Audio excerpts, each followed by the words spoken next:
नमस्कार। Third I and YouTube channel से मैं प्रोफेसर अरविंद नाथ तिवारी बोल रहा हूँ। मित्रों, इस चैनल के माध्यम से आपका हार्दिक अभिनंदन और स्वागत कर रहा हूँ। आज का यह विषय है कि तीसरा नेत्र खोलने में घर के देवी देवता या पितृ बाधक क्यों।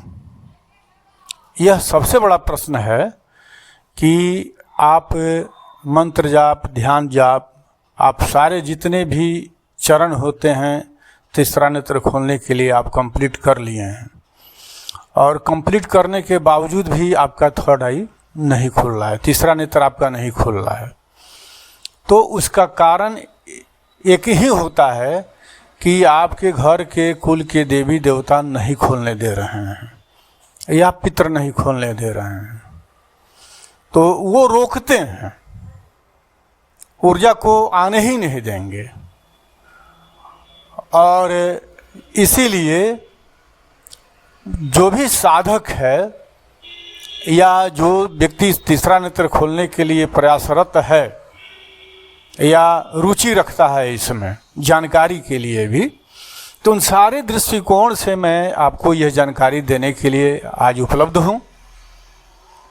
और मित्रों, निवेदन के साथ मैं ये कहना चाहूँगा कि मेरे बताए हुए बात तथ्य आपको यथार्थ लगे, सत्य लगे, तो चैनल को सब्सक्राइब, लाइक और कमेंट करना नहीं भूलिएगा, क्योंकि फिर जब अगला वीडियो मैं जारी करूं तो आप तक पहुंच सके। मित्रों, बात को आगे बढ़ाते हुए जो आज का विषय है, टॉपिक है कि तीसरा नेत्र खोलने में देवी देवता या घर के पितृ बाधक क्यों।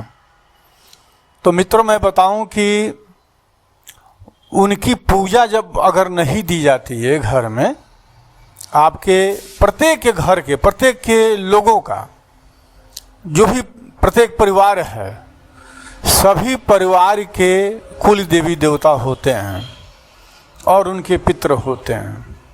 कुल देवी देवता दूसरा हो गए और पितृ देवता दूसरा हो गए।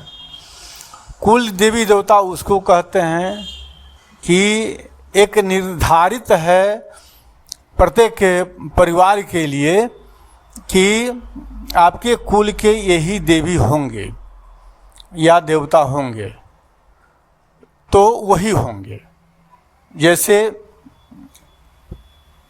परिवारों के हनुमान जी कुल देवी देवता होते हैं, भगवान शिव होते हैं, दुर्गा जी होती हैं, वगैरह वगैरह, सबका बटा हुआ। आप गूगल पर भी खोजिएगा तो अक्षरशः मिल जाएगा। और यहाँ इसके कई भी पुस्तक भी निकले हैं, तो उन पुस्तकों का अध्ययन कीजिएगा तो आपको मालूम हो जाएगा, जानकारी मिल जाएगी। अब रहा कि पितृ किसको कहते हैं, तो जो आपके घर परिवार में जो पूर्वज जो मर गए, जो चले गए इस दुनिया से, तो वो हमारे पितृ हो जाते हैं।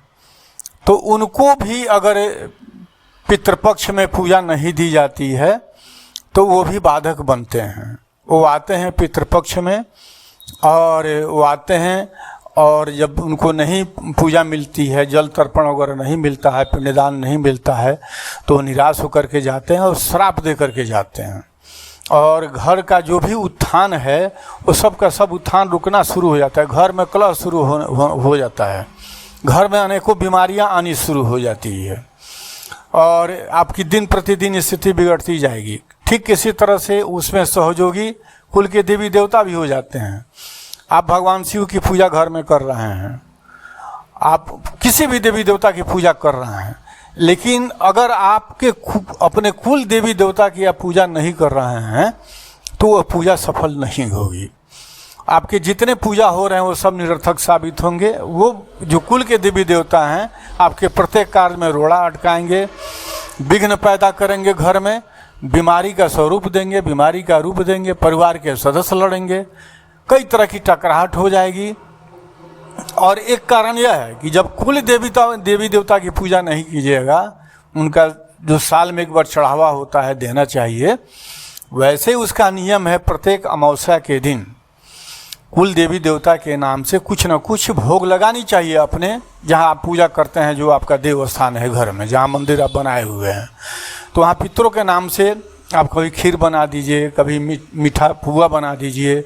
जो भोग लगाने लायक जो चीज़ है उस भोग या मिठाई है, प्रसाद है, कई तरह की चीज़ें हैं, तो वहाँ एक संकल्प करके वहाँ देना चाहिए, चढ़ाना चाहिए। वैसे मेरी बात माने तो वीक में कम से कम एक बार जरूर पूजा कुछ न कुछ देनी चाहिए। और वर्ष तो इसलिए बनाया जाता है कि आप साल भर नहीं कर पाए हैं तो वर्ष में एक बार आप जरूर करें, इसलिए पितरों का भी बनाया गया है और कुल देवी देवता का भी बनाया गया। जैसे सावन मास चल रहा है और आज षष्ठी है, कल सप्तमी दिन होगा, तो बहुत परिवारों में कुल देवी देवता का पूजा चढ़ाया जाएगा, मेरे यहाँ भी चढ़ेगा। तो कुल देवी देवता का और पितृ की आप आराधना करते हैं, पूजा करते हैं, समय समय पर उनका चढ़ावा देते हैं, पूजा चढ़ाते हैं, भोग लगाते हैं, तो उस कुल की, उस परिवार में समृद्धि आएगी, सुख शांति आएगी। जो भी बीमारी हैं, विपत्तियां हैं, वो कोसों दूर भागेंगी, आएंगे भी तो रुकेंगे नहीं, वो टिक नहीं पाएंगे। तो इसलिए प्रत्येक साधक को इस बात पर ध्यान देना चाहिए। अगर आप साधना में लिप्त हैं और आप चाह रहे हैं कि आप हमारी थर्ड आई खुले, तो इस बात पर आपको ध्यान देना पड़ेगा कि हमारे कुल देवी देवता की क्या स्थिति है, हमारे पितरों की क्या स्थिति है।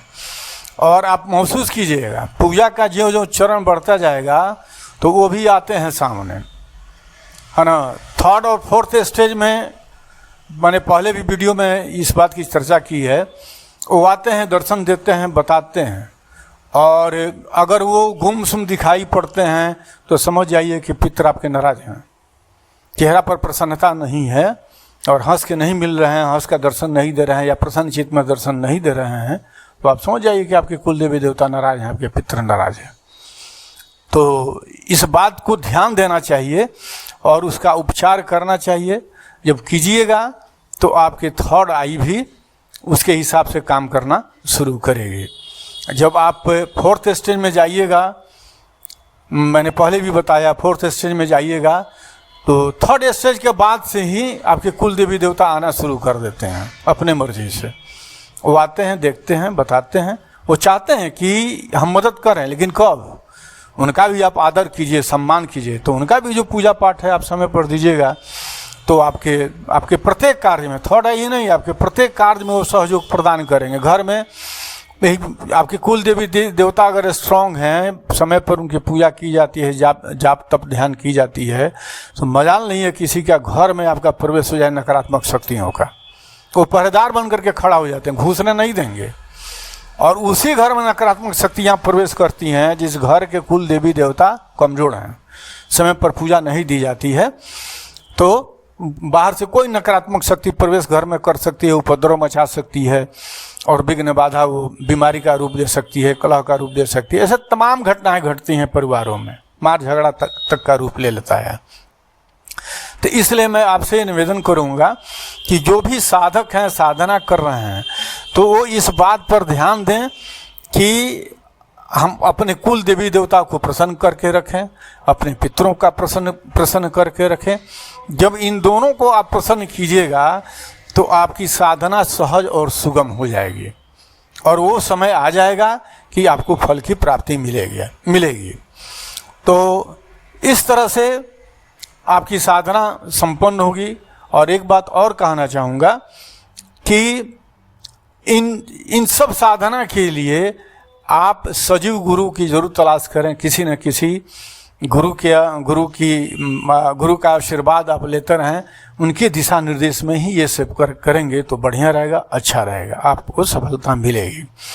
और निवेदन के साथ मैं ये कहूँगा कि जिनको भी ऑरा चेकिंग वगैरह करानी हो या कोई बात करनी हो तो आप मेरे व्हाट्सएप मैसेज पर आप 99-316-84-066, मैं डिस्क्रिप्शन में मोबाइल नंबर दे दूँगा, आप संपर्क कर सकते हैं, मैसेज दे करके संपर्क कर सकते हैं, समस्या का समाधान पा सकते हैं।